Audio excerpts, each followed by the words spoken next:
بسم الله الرحمن الرحيم والصلاة والسلام على سيد المرسلين حبيب إله العالمين أبي القاسم المصطفى محمد وعلى آل بيته الطيبين الطاهرين الذين أذهب الله عنهم الرجس وطهرهم تطهيرا.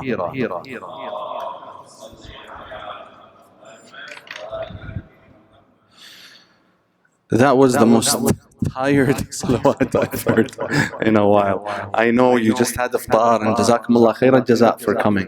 It's beautiful to see your mu'min faces, your bright faces here, jazakumullah khairan jaza. But I know that these bright faces within them contain strong love for Ahlul Bayt, and so our salawat should be a reflection of that. So sallu ala Muhammad wa ali Muhammad.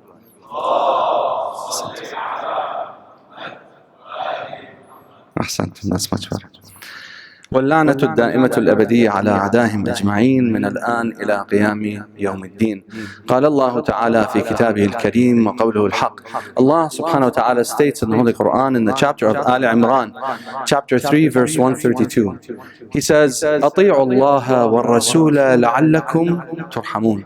Allah subhanahu wa ta'ala says, obey Allah and the messenger lest Allah have mercy upon you. صدق الله العلي العظيم. آمنا بالله. Brothers and sisters, Assalamu alaikum wa rahmatullahi wa barakatuh. Now, in the past nights, we've been going through this logical and intellectual discourse that is really foundational. And when I say foundational, I mean that without this foundation, no matter what information you get, it won't have that much importance as if you have this base to build on. You know, when you build a house, you need a foundation. If you don't, what happens is as the soil moves, the house moves. Sinks a little to the right, sinks a little to the left. It's never really stable, right? So these foundational lectures that you're having here in the center are really important. So not just to you, but also to those around you. I urge you, anybody that you know who is of your friends, who is of your family, who really needs to hear this, bring them, or tell them to listen online, okay? Or if they miss the lectures, let them listen to the lectures later on, okay?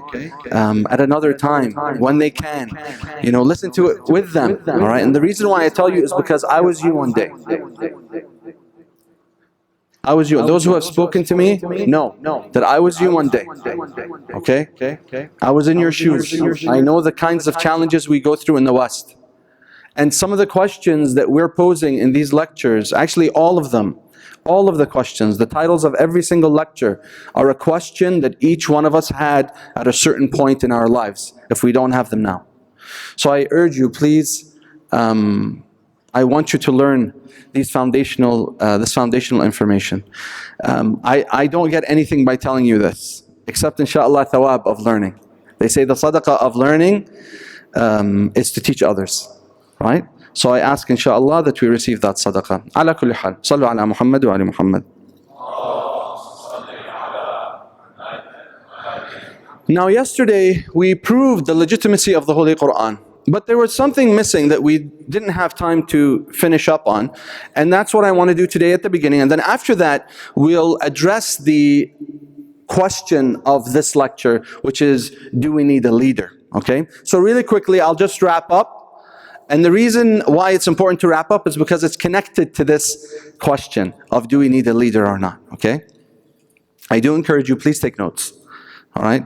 And then approach me after the lecture. I was very happy to see many of you come to me with many questions, a list of them actually, some of you had, right? So jazakumullah khairan jaza. That makes me very excited because I feel like you're interacting with the knowledge that you're gaining, and that's very, very important. And again, I pose the challenge. Anyone who can challenge what I'm telling them, please come and challenge me, all right?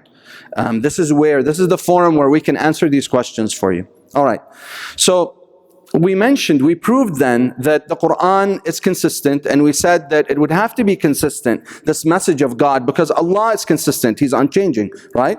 So we looked at the Holy Quran, we compared it to the Bible and the Torah. We said over the span of time, since the time of the Bible, since the time of the Torah and the Bible have changed so many times, we don't really know what the original version is, right? However, the Holy Quran from 1400 years ago, 800, 400, 300, 200, 100, today, it's still the very same Quran in the Arabic language, has not changed at all. Now someone might come to you and say, listen, but there are different versions of the Holy Quran. We say, no, not in Arabic. In Arabic, there's only one version. Whether you're in Saudi Arabia or Iran or China, right? Or the United States or Alaska, the Arabic Quran is exactly the same, unchanged from 1400 years ago until this very day, to the tiny little accent on the letters. I challenge you to find me a book that is the same. So that's a great sign to tell us that, well, in terms of consistency, this is great. Now the next thing that we looked at was that Allah subhanahu wa ta'ala is flawless because He's perfect, right? And if He's perfect, then anything that comes from Him has to be perfect and flawless. Therefore, His message must be perfect and flawless. It must have no contradictions whatsoever. We shared some of the Bible and the Torah, right? From Genesis, we showed that in the Bible it states that Noah was the most righteous of his generation in chapter 7 of Genesis, verse 1, right? And then we mentioned that in chapter 9, verses 20 to 25, those verses completely contradict the righteousness of Noah. It states that Noah was naked and drunk in his tent, and we said that that completely contradicts righteousness, correct? And we mentioned some verses from the Bible where it states that one should not be gluttonous, nor should they be a wine-bibber, right? And we mentioned in another verse in the Bible where it states that wine is a serpent, right? It states wine biteth like a serpent and stingeth like an adder, correct? So there's a contradiction in the Bible, Old Testament, New Testament. We find many contradictions, right? We also find the issue of the crucifixion, for example, in the Bible. However, we know, because after we proved that the Quran is 100% the message of Allah, it's flawless, doesn't have any contradictions, the Holy Quran actually answers that question, and it says, وَمَا قَتَلُوهُ وَمَا صَلَبُوهُ وَلَكِنْ شُبِّهَ لَهُمْ. Neither did they kill him, nor did they crucify him, except it was made to seem as though they did, right? And we also answered the question from the Holy Quran, because we said one of the things that the Holy Quran has to do, after proving that there are no contradictions in it, that it is consistent, is that it has to not only have information in it that nobody would know about this universe except for the Creator Himself. And I'm not going to go through all of those verses, right? There were many of them, so I want you to review yesterday's lecture if you weren't here. And memorize these verses, because you'll need them. When you're talking to others, you'll need them, okay? And then we mentioned after that it has to come and fix past false claims by other religions or scholars of other religions. And so the Quran comes, corrects the issue of the crucifixion. And we mentioned yesterday that it also corrects the idea of Noah sinning. La samahallah. Sallu ala Muhammad wa ali Muhammad. Because we mentioned the verse in the Holy Quran in the chapter of Al Imran, verses 33 to 34, where Allah subhanahu wa ta'ala says, إِنَّ اللَّهَ اصْطَفَى آدَمَ وَنُوحًا وَآلَ إِبْرَاهِيمَ وَآلَ عِمْرَانَ عَلَى الْعَالَمِينَ ذُرِّيَّةً بَعْضُهَا مِنْ بَعْضٍ. Allah subhanahu wa ta'ala stated what in these two verses? He said, surely Allah chose and purified. He selected, handpicked, proverbially speaking, and purified whom? Adam and Nuh. Therefore, Nuh alayhi salam was purified by Allah. He wouldn't sin. He wouldn't defy Allah's commands and be drunk. Wal-'iyadhu billah. So the Quran comes and fixes this idea. So the next thing that's remaining is the whole issue of the miracle of the Holy Quran. Now these are all miraculous things, of course. But the miracle of the Holy Quran is the fact that it came to a people who were a bunch of poets, right? They were very eloquent in speech. And when I say poets, imagine the poets of our time today are what? Right? The most commonly known poets are usually what in our time? You can respond. It's a question for you to respond to. I want your interaction. Living or past? No, living. Yeah, this time. Rappers, right? Rappers, am I right? Correct? Spoken word, right? It's all rap, it's poetry. Correct? So the Quran, it comes to a group of people that are all poets. Really, in their time, today we would consider them as rappers. That's really what we would consider them to be. Okay? And you know that when rappers or people of the spoken word, when they get together, right? What do? They challenge each other, correct?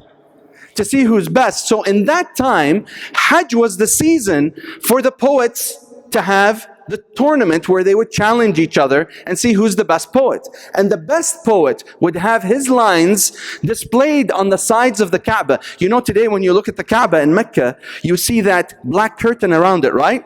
And the gold calligraphy around it, correct? Today that's Quran. In those times, that was actually the poetry of the one who won the tournament, the poetry slam. You guys have had poetry slams here, right? So whoever dropped the mic and won, he was the one that ended up getting his verses where on the Kaaba. And so you can imagine, just as we would speak to each other if we were poets, or rappers would speak to each other and describe the words that are coming to them or that they're hearing as heavy. Whoa, man, that's heavy, right? Allah subhanahu wa ta'ala says, "Inna anzalna alayka qawlan thaqila." Surely we have brought upon you heavy words, He says. Isn't that interesting? No, not only that, Allah subhanahu wa ta'ala, what does He say? You know how rappers, when they first start, usually traditionally, those who know rap, you know, they know that usually they say A to the B to the C, which means look at these letters, A, B, and C, watch what I'm going to do to them. Right? Am I right? Right? So Allah says, Alif Lam Mim, Kaf Ha Ya Ain Sad, Taha Yasin. And watch what I'm going to do with your words. I'm going to create a miracle. And I challenge you. Allah challenges them in the Holy Quran. He says, قُلْ لَإِنِ اجْتَمَعَتِ الْإِنسُ وَالْجِنُّ عَلَىٰ أَن يَأْتُوا بِمِثْلِ هَذَا الْقُرْآنِ لَا يَأْتُونَ بِمِثْلِهِ وَلَوْ كَانَ بَعْضُهُمْ لِبَعْضٍ ظَهِيرًا. Say, if man and jinn were to come together to support one another, to come up with a Quran such as this one, surely they would not. He posed the challenge and they weren't able to. Then Allah challenges them. Of course, this was in the chapter of Isra, verse 17, chapter 17, verse 88. Those who want to write it down. Then Allah subhanahu wa ta'ala, in the chapter of Yunus, He says, in the chapter of Hud, He challenges them with 10 chapters. He says, okay, you can't come up with a book? Bring me 10 chapters. He says, أَمْ يَقُولُونَ افْتَرَاهُ قُلْ فَأْتُوا بِعَشْرِ سُوَرٍ مِثْلِهِ مُفْتَرَيَاتٍ وَادْعُوا مَنْ اسْتَطَعْتُم مِّن دُونِ اللَّهِ إِن كُنتُمْ صَادِقِينَ. He says, oh yeah? You say that He made these words up? Then I challenge you to bring 10 chapters like it, that you've made up. And then bring your people. You know, bring your peeps, right? Bring your posse with you. And let's see who wins. And then when they can't, when they fail, what does Allah say in the Holy Quran in the chapter of Yunus? Of course, that was chapter 11, chapter of Hud, verse 13. In the chapter of Yunus, chapter 10, verse 38, Allah subhanahu wa ta'ala says, again, He says, أَمْ يَقُولُونَ افْتَرَاهُ. Or do they say that He made this up? قُلْ فَأْتُوا. He says, say to them, بِسُورَةٍ مِثْلِهِ. Come with one chapter like it. وَادْعُوا مَنْ اسْتَطَعْتُم مِّن دُونِ اللَّهِ إِن كُنتُمْ صَادِقِينَ. And call your people, call your posse, and let's see who wins. And they lose again. The eloquence in the Holy Quran was described by Walid ibn al-Mughira, who was known to be the poet of poets of his time. He was the Tupac of his time.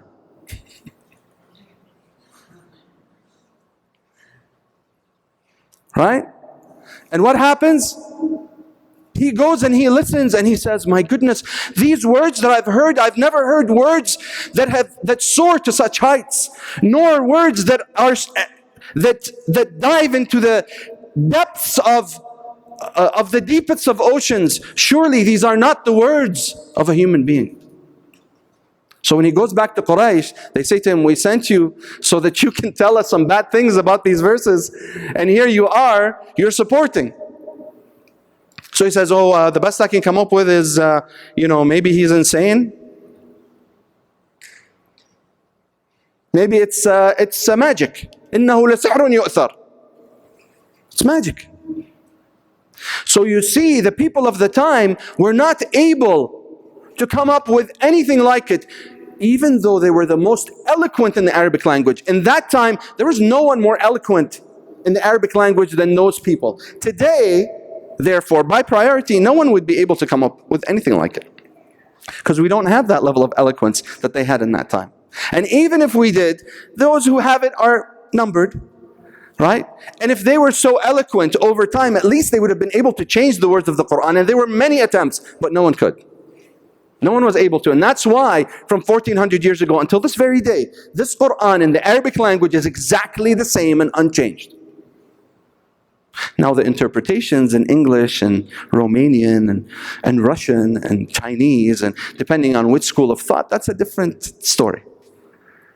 But the original text still exists. The Bible, the Torah, original texts don't exist. Right? Whatever texts are available have been changed. In the Holy Quran, this text has not been changed at all. So then there's a verse in the chapter of Baqarah, chapter 2, verse 23. Allah subhanahu wa ta'ala says in this verse, Sallu ala Muhammad wa ali Muhammad. I'm sorry, I got excited when I talk about the Holy Quran, especially the challenge. It's a pretty cool story. So Allah subhanahu wa ta'ala in the Holy Quran, He poses, so remember, so far He posed the challenge of come up with a Quran like it. Then He poses the challenge of come up with 10 chapters like it. Then He poses the challenge, come up with 1 chapter like it, right? Then finally, what does He say? In the chapter of Al-Baqarah, Allah subhanahu wa ta'ala challenges them and He says, come up with a chapter from someone like him. From someone like him. Now, the challenge doesn't become just the Holy Quran. It becomes who has brought you the Quran also. And this brings us to the issue of leadership. Now we know that a country can't be run without a president, right? Right? No matter how tanned he is, at the end of the road, you need a president. A corporation cannot be run without a CEO, right? A project cannot be run without a project manager, correct? A household cannot be run without a father or a mother. A school cannot be run without a principal, right? A class cannot be run without a teacher, right? So just like when we go to school, and in school, the first thing that they give us is a curriculum, an overview of what we're going to take, and then a textbook. Allah subhanahu wa ta'ala would give us a textbook, just like we would know to give our students textbooks in our systems of education. Allah by priority who gave us the ability to rationalize and think logically, by priority would definitely give us a message, a textbook, the Holy Quran that we proved. But also, in the system of education, we don't just receive a curriculum and a textbook, right? We also receive a teacher. And that teacher has to be qualified. He has to be qualified by the Board of Education or by the university where they studied, right? There has to be a body that qualifies this individual, right? We have to have the system of accreditation. And that person who's chosen for that job is the best person that they could hire for that job. And what's the role of the teacher? The role of the teacher is to teach you what's between the lines, right? Because you could read a textbook, go into an exam, but still not do too well. Does that sound familiar? Oh, they didn't give me any questions from chapter 9. I don't know why.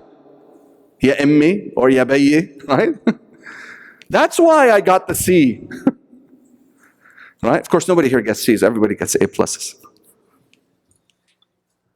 So there must be a teacher that comes with the textbook. We know this. We know to rationalize this, that this is the right thing to do. Therefore, Allah subhanahu wa ta'ala, by priority, He gave us the ability to rationalize and to think. And therefore, He, by priority, would know that we would need a teacher to teach us this Holy Quran. To teach us what's between the lines, right? To help us answer the exercise questions, so to speak, right? To mentor us, correct? Therefore, if I go into a course, I have to be obedient to whom? To the teacher, correct? And if I'm obedient, then the teacher is going to give me not only high grades for my marks, but also for my participation, for my behavior and my manners and so forth, correct? So too, Allah subhanahu wa ta'ala would provide us with a teacher. It just makes logical sense. The question is, what characteristics must this teacher have? Are you noting a pattern here? Did you notice the pattern that is similar to yesterday's? Yesterday we said that message would have to have certain characteristics.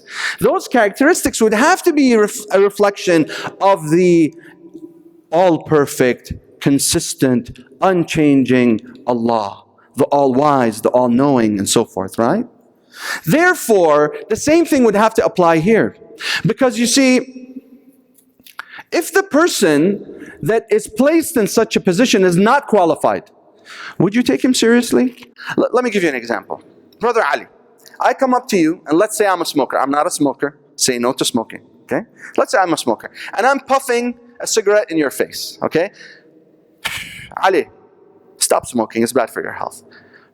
Ali, don't smoke. It's bad for your health. Will you take me seriously? No. So imagine if this person states that he is a messenger of God, and yet he's flawed. He makes mistakes. He lies, right? He has bad manners. God tells you to have good manners, but you have bad manners. And you're telling this to someone else. Would you take them seriously? Would you? Who can I pick on? No. Right? Therefore, it makes logical sense that that leader would have to be perfect and flawless also. Why? Because if he isn't, then he becomes a bad reflection on the person who, or the being that, or the existent that placed him in this position. For example, if I have a director of a company and he mismanages the funds, right? Then the CEO of the company is going to be blamed, correct? If the director of the company hires a bad finance guy, right? And he embezzles money, what ends up happening? Who's to blame? The director. And therefore the CEO. You see? So naturally speaking then, logically speaking, there's no way then it could be that Allah, the All-Perfect, would pick someone who's less than perfect for such a position. Because if He did, it would mean that he is less than perfect, that he is flawed. And Allah subhanahu wa ta'ala, we proved by intellectual reasoning that He is all perfect. And therefore He can't choose someone and will not choose someone that is less than perfect. And therefore, that's why the verse in the Holy Quran states in chapter 2 verse 23, وَإِن كُنْتُمْ فِي رَيْبٍ مِّمَّا نَزَّلْنَا عَلَىٰ عَبْدِنَا فَأْتُوا بِسُورَةٍ مِّن مِّثْلِهِ وَادْعُوا شُهَدَاءَكُم مِّن دُونِ اللَّهِ إِن كُنْتُمْ صَادِقِينَ. So Allah says, listen, if you are in doubt in that which we had brought upon you, then what you need to do is bring me a chapter from someone like him. And then call your posse and let's see what happens. Now we proved that the Holy Quran is legitimate 100%. So now we can use verses from the Holy Quran and know, Brother Ali, that 100% these are the verses of God, the creator of all things, right? And so they become purposeful, they become a command, right? So when Allah subhanahu wa ta'ala states in that holy verse of Al Imran in chapter 3 verse 132, he says, أطيعوا الله وأطيعوا الرسول لعلكم ترحمون, obey Allah and obey the messenger lest Allah have mercy upon you, then I understand that the reason why I must obey this messenger is if I want the mercy of Allah to be bestowed upon me. If I want my purpose to be fulfilled in life. Now you might say, but Shaykh, now where does it say in the Holy Quran that he has to be perfect? Allah states in the Holy Quran in the chapter of Najm, chapter 53, verse 3 and 4, he says, وَمَا يَنطِقُ عَنِ الْهَوَىٰ إِنْ هُوَ إِلَّا وَحْيٌ يُوحَىٰ. Surely he does not speak of his whim. He is not but revelation. Everything that he says, everything that he does, whatever direction he walks,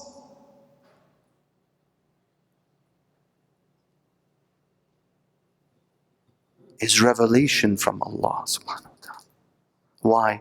Because if he looks at someone the wrong way, then what are we going to think of him? Oh, he's imperfect.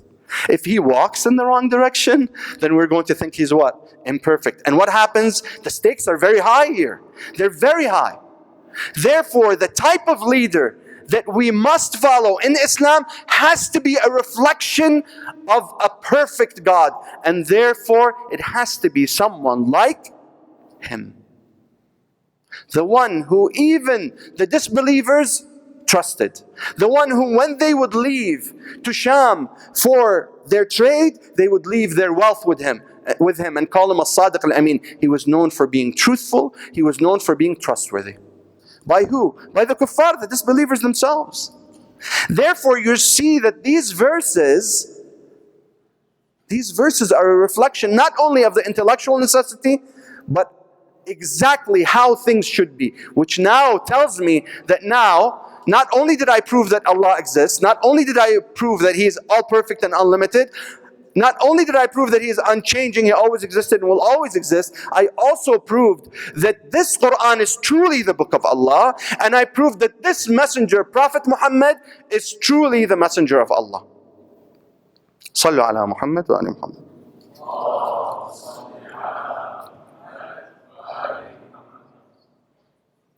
Now the question is, when it comes to the first exercise of looking within myself and my own sense of shyness, that's a reflection of my religion, and that's a reflection of my intellect, now my shyness becomes even greater. It becomes, oh, Allah sees me because He's unlimited. But also, you know, the Prophet of Allah, according to a narration in Wasa'il al-Shia, the Prophet states that every morning and every night he sees our deeds, whether good or bad. And if they are good, he asks Allah to multiply our reward. And if they are bad, he does istighfar for us. So the level of shyness now becomes so heightened, right? That now when I contemplate, when I walk, before I talk, the direction I walk, it becomes a reflection of who I am and what I believe in, right? Therefore, the stakes are much higher for me now. Because I know that Allah, the All-Perfect, chose me, which means I'm worthy. It was the perfect decision for me to exist. I'm purposeful, right? I was created for a purpose. Now I need to reach my purpose through understanding the Holy Quran and what the Prophet has taught me. But then if the Prophet dies, what do I do then? Inshallah, that's what we'll talk about tomorrow. Is the Holy Quran enough? Is the Holy Quran enough? I ask that Allah subhanahu wa ta'ala allows us to see the truth. I ask that Allah subhanahu wa ta'ala allows us to challenge whatever knowledge we gain, so that we may truly believe in it, and so that it may be cemented within our souls. I ask that Allah subhanahu wa ta'ala guides us all to the brightened path, the straight path, as-sirat al-mustaqim, so that we can be great reflections of Allah subhanahu wa ta'ala on this earth, so that then we can truly be elevated and transcend in this world and in the hereafter to where Allah subhanahu wa ta'ala wants us to be, Jannat al-Na'im. هذا والحمد لله رب العالمين وصلي يا ربي على سيدنا محمد وعلى آل بيته الطيبين الطاهرين. صلوات والفاتحة على أرواح المرحومين.